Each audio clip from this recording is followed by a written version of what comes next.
19 अप्रैल 1969 की अव्यक्त मुरली है। बेहद के पेपर में पास होने का साधन। हेडिंग है बेहद के पेपर में पास होने का साधन। बाबा ने कहा आज भट्टी की समाप्ति है व भट्टी के प्रैक्टिकल पेपर का आरंभ है। अभी आप कहाँ जा रहे हो? पेपर हॉल में जा रहे हो या अपने अपने स्थानों पर? जब पेपर हॉल समझेंगे तब प्रैक्टिकल में पास होकर दिखाएंगे। ऐसे नहीं समझना कि अपने घर जा रहे हैं, नहीं। बड़े से बड़ा कोर्स पास करके बड़े से बड़ा इम्तिहान देने के लिए पेपर हॉल में जा रहे हैं। सेंटर्स पर जब तक पढ़ाई करते हो तो वह हो गई स्कूल की पढ़ाई, लेकिन जब मधुबन वरदान भूमि में डायरेक्ट बाप दादा व निमित्त बने हुए सभी बड़े महारथियों द्वारा ट्रेनिंग लेते हो, पढ़ाई करते हो तो मानो कॉलेज व यूनिवर्सिटी का स्टूडेंट हो। स्कूल के पेपर और यूनिवर्सिटी के पेपर में फ़र्क होता है, पढ़ाई में भी फ़र्क होता है। तो इस भट्टी में ट्रेनिंग लेना अर्थात यूनिवर्सिटी का स्टूडेंट बनना है। तो अभी यूनिवर्सिटी की पढ़ाई का पेपर देने के लिए जा रहे हैं। यूनिवर्सिटी के पेपर के बाद ही स्टेटस की प्राप्ति होती है। ऐसे ही भट्टी में आने के बाद जो प्रैक्टिकल पेपर में पास हो निकलते हैं उन्हों को वर्तमान और भविष्य स्टेटस और स्टेज प्राप्त होती है। तो यह कॉमन बात नहीं समझना। भले पहले सेंटर पर पढ़ाई करते रहे हो और पेपर भी देते रहे हो, लेकिन यह यूनिवर्सिटी का पेपर है। बाप दादा द्वारा तिलक व छाप लगाने के बाद अगर कोई प्रैक्टिकल पेपर में फेल हो जाते हैं तो क्या होगा? जन्म जन्मांतर के लिए फेल का दाग रह जाएगा। इसलिए अगर कोई भी फेल होने का संस्कार व अपनी चलन महसूस होती हो तो आज के दिन में वह रहा हुआ दाग व कमजोरी की चलन व संस्कार मिटाकर जाना, जिससे कि पेपर हॉल में जाए पेपर में फेल न होने पाए। समझा?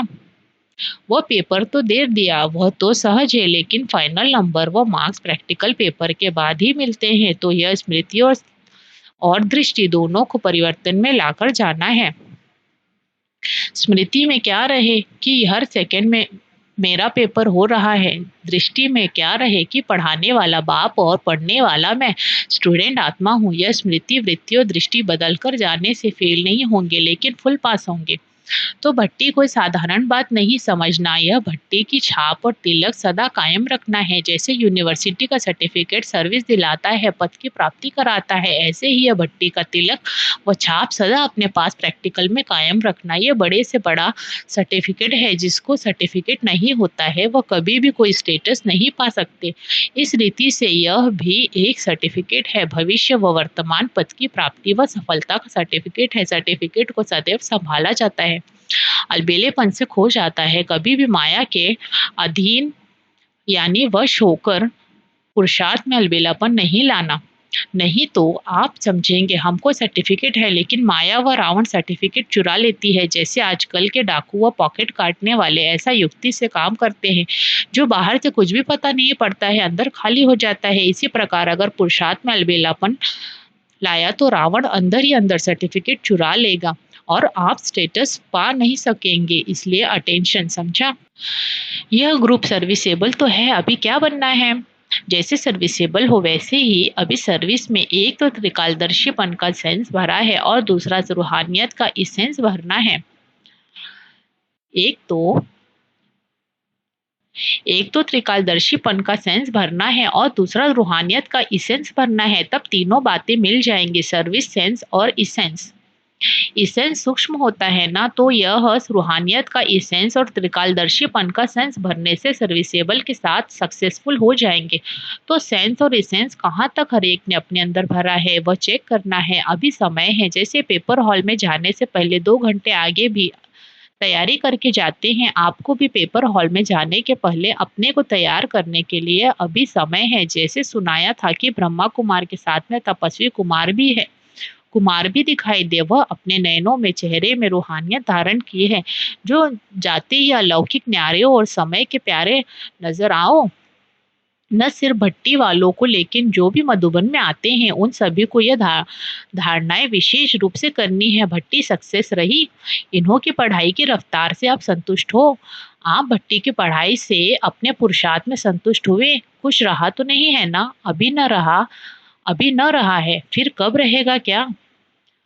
यह अपनी सेफ्टी का साधन ढूँढते हैं, समझते हैं कि कुछ भी हो जाएगा तो यह कह सकेंगे ना, लेकिन इससे भी फिर कमज़ोरी आ जाती है। इसलिए फिर यह भी कभी नहीं सोचना, कभी भी फ़ेल नहीं होंगे ऐसा सोचो।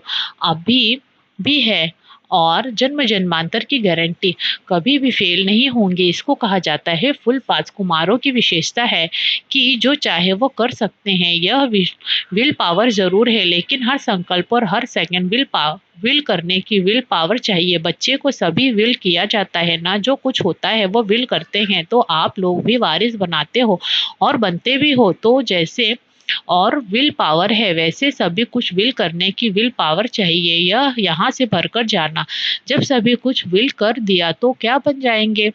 नष्ट मोह। जब मोह नष्ट हो जाता है तो बंधन मुक्त बन जाते हैं, और बंधन मुक्त ही योग युक्त व जीवन मुक्त बन सकता है, समझा? संगम युग का आपके पास अभी खजाना कौन सा है? ज्ञान खजाना तो बाप ने दिया, लेकिन अपना अपना खजाना कौन सा है? ये समय और संकल्प। जैसे बाप ने पूरा ही अपने को विल किया, वैसे आप लोगों की जो स्मृति है उसको भी पूरा विल करना है। जैसे स्थूल खजाने से जो चाहे वो प्राप्त कर सकते हैं, वैसे ही समय का यह खजाना समय और संकल्प, इससे भी आप जो प्राप्त करना चाहो वो इन्हीं द्वारा प्राप्त कर सकते हो। सारी प्राप्ति का आधार संगम युग का समय और श्रेष्ठ स्मृति अर्थात याद है।